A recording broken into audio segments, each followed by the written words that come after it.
I ate more sugar for 100 days and these were my results. I ate everything from a ton of rice and bread, potatoes, to tons of fructose like juice and honey and sweetened milk and everything.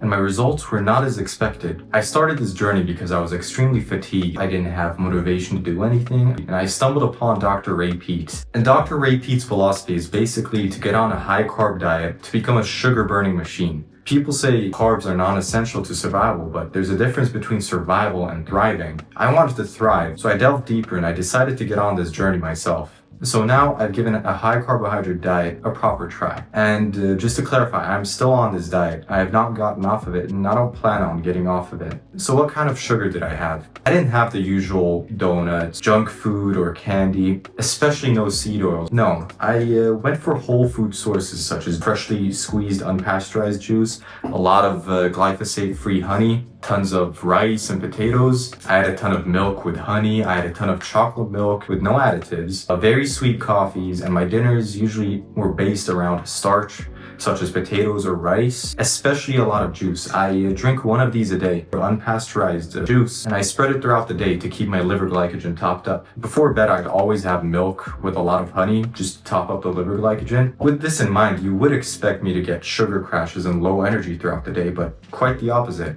I felt really good. Not only did I feel good, but my performance in the gym was skyrocketing. I've never felt this strong in the gym. Even when I got sick, I didn't lose any strength. I just kept adding more weight and more reps. It leads me to believe that there's something deeper than initially thought. So the question now is, why did this work for me and why do carbs not work for others? So I'm a firm believer in that carbohydrates do make a dysfunctional system perform worse. But on the flip side, they make a healthy system function more, have more virility, more strength, more life in general. Things like a lot of quality sleep through magnesium and glycine, enough magnesium to run a proper glucose metabolism, taurine for its insulin-like effects, and especially vitamin B1, thiamine for the proper burning of sugar. I also walked a lot to keep my insulin sensitivity high. I took a lot of vitamin D and K2. And something very crucial is that I focused a lot on my gut health before taking this journey. I made sure I had no leaky gut symptoms, no candida, no bacterial overgrowth, so that the sugar would feed the right microbes instead of making a pathogenic system even more pathogenic. When I had this system in place, my appetite was very stable and I just ate whatever I felt like whenever I felt like it, as long as it was healthy. And I have a different definition of what most people consider healthy. For example, the juice. So after this diet, here are my blood results. My HbA1c had no difference from when I first did it in January of this year, which was 34 nanomoles per mole, which is 5.26%. This is my 3-month average blood sugar, which had no difference. This is a solid output and a zero change to what I did around 6 months ago, which was when I was on a high protein diet. This proves to me that my carbohydrate use was very effective and not dysfunctional at all. Carbohydrates didn't worsen my fasting glucose at all, even though a lot of people claimed it would, that it would throw my insulin out of whack, that I would become pre-diabetic. But I did not become pre-diabetic, not even with a ton of juice and a ton of sugar. It proves to me that my liver glycogen is properly topped up and it checks out with my consistent energy levels throughout the day. There are no significant dips or spikes throughout the day. Even my usual 4 p.m. crashes were non-existent. I no longer take naps. My testosterone was 700 nanograms per deciliter, which is the same as it was, but the big difference here is my lowered SHBG. My free testosterone index is 8.2.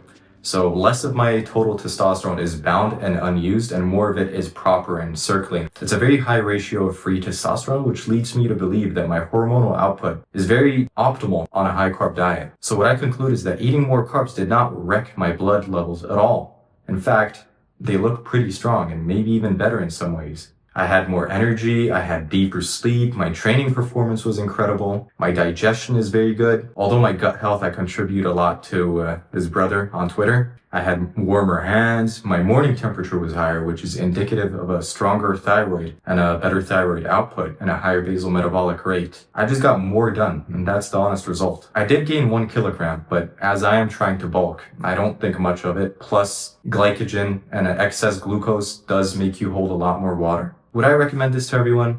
Not really. You do have to get the foundations right first before you can undertake such a journey. You need to get the right system, you need the right cofactors, you need the right lifestyle before you can even consider doing a high-carb diet. Magnesium, your other micronutrients, other minerals, general insulin sensitivity, sunlight, sleep, movement, all of these contribute to how well you perform on a high-carb diet. Seed oils is a big one.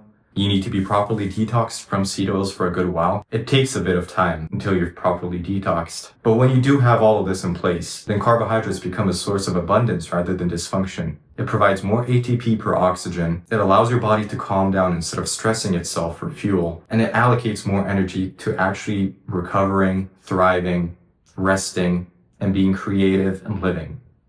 So yeah,